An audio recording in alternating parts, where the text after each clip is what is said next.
Welcome back, everyone. I recently sold my Smith & Wesson J-frame 357 Magnum in stainless steel and decided to switch over. This is another upgrade video, of course, to my wife's type of gun that she has. She has this Performance Center 38 Special J-frame, and they are both the same model. The one that I bought and this one, 637-2 is the model number on them, and I thought it was a golden opportunity to show you the difference between a Performance Center and a non-Performance Center, just a standard Smith & Wesson J-frame. Exact same models, just one that has the Performance Center upgrades, whatever those entail. I haven't looked it up on this particular firearm to see what that entails, but I think those results will kind of surprise you. Now visually there's a couple of differences, as you can see right off the bat. This one, the non-Performance Center that I changed to, and the reason I changed, I might throw in here real quick, is my previous one was 357 Magnum hammerless, and I originally bought it as just a more of a training gun for getting used to the double action trigger pull, but found I wasn't using it that much, so way I was carrying the gun more than actually using it as a practice gun, even though I did practice with it. And I prefer the hammer on it. I prefer that option of having that light single action trigger pull. So I went ahead and went with this 38 Special plus P rated firearm, and for the second reason also is that the 357 Magnum in enclosed space in a defensive situation would be an absolutely ear-deafening, literally, experience. So the 38 Special might be a little bit better. Yours might not bleed as much if you ever had to do that. So, and at these short little stubby barrels, less than 2 inches, just under 2 inches, then you would be just as well off with the 38 Special plus P as a 357 Magnum, in my opinion.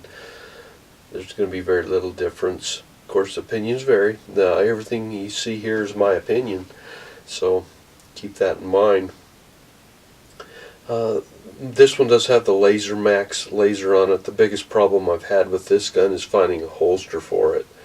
I was hoping my other holster that I used with the other J-frame would work, because it was pretty substantial in its area under this barrel and in the front of the trigger guard, but it did not quite fit. I could probably put a little liquid on it and let it worm its way in there with some cellophane wrap on this, but I haven't done that yet. Don't know if I will. I probably will end up having to have a custom holster built for it. You can see there's some rub marks on that from me working it into that holster, but just too tight.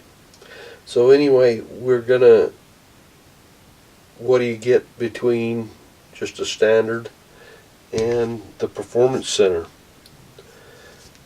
Well, the first thing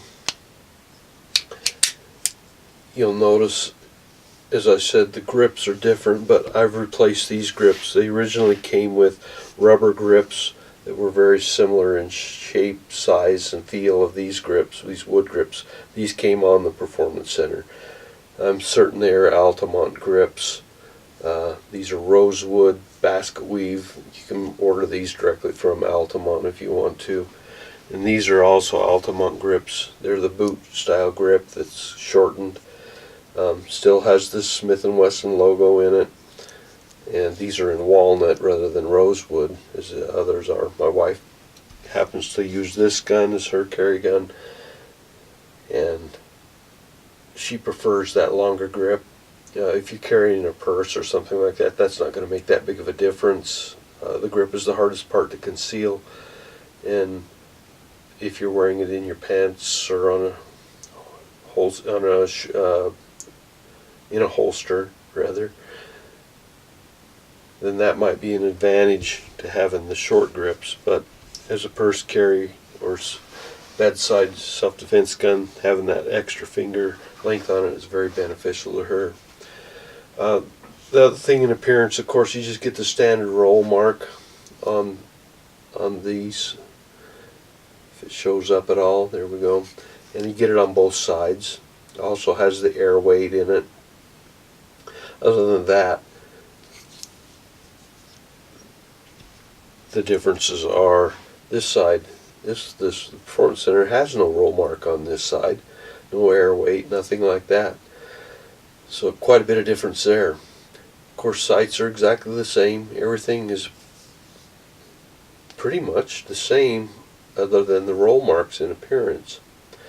Well, what do you get for that? I don't really know. The price point on these two guns was very similar. Even with the additional laser on this one. If you got this without the laser, it would be a good $50 to $60 cheaper than the Performance Center one. So I just thought, well, maybe there's a subtle difference in the triggers or something that I'm missing. That could be the only place that I would see. So I'm going to throw this out here right now. They're both, you saw me but double check that they were empty. Let's try it in single action first. I'm going to grip it like this so I can hold my thumb in the front of the trigger guard to pull this. And we'll just do a quick, try and pull them both in the center of the trigger at the same place. You can see that's an extremely light, nice, fine trigger on this gun. And it usually runs, if we can get her to focus up here, it's about right where it runs, just a hair over 2 pounds. One little mark over 2 pounds. And it's an extremely respectable trigger for single action trigger. No creep whatsoever, crisp. And so let's go to the Performance Center. And again, it's just been checked to make sure it's empty. I'll try and get it about the same position, right in the middle there.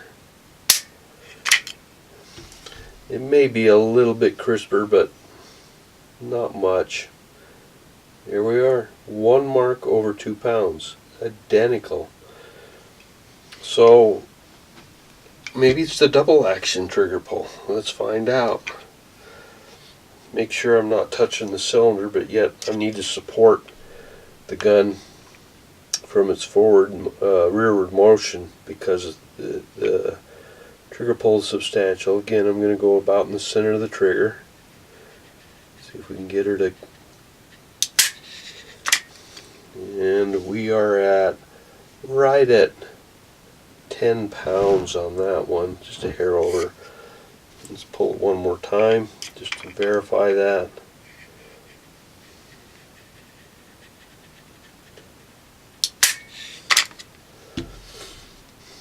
Yeah, almost 10.5 pounds, just shy of 10.5 pounds.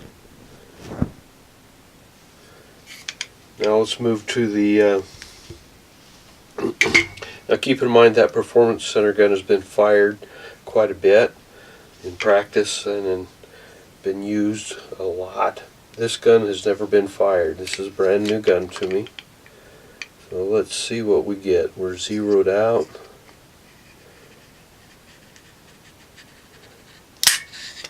And here we move to exactly 11 pounds. Sorry, I keep hitting the microphone. So we're exactly 11 pounds, so almost a pound difference in the double action.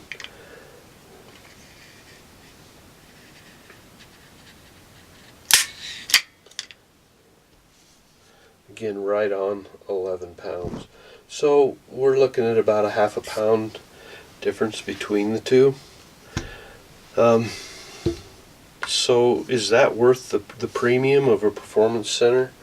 The single action is identical, and just that touch of difference in the double action, and that probably could be attributed to the amount of rounds that have been through each gun. So we'll have to wait and see. as this one ages and gets some more mileage on it, how they even out. But I have a suspicion it's gonna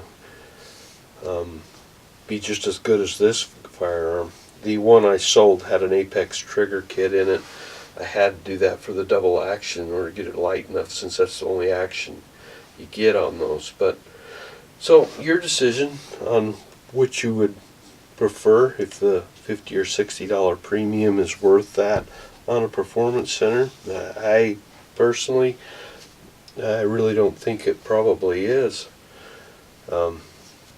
If the grips are that important to you, you might make up the price difference in the grips alone, but I don't think that really is required by the performance center to put those grips on. So an interesting look at these two fine Smith & Wesson revolvers. I wouldn't say either one of them is necessarily bad.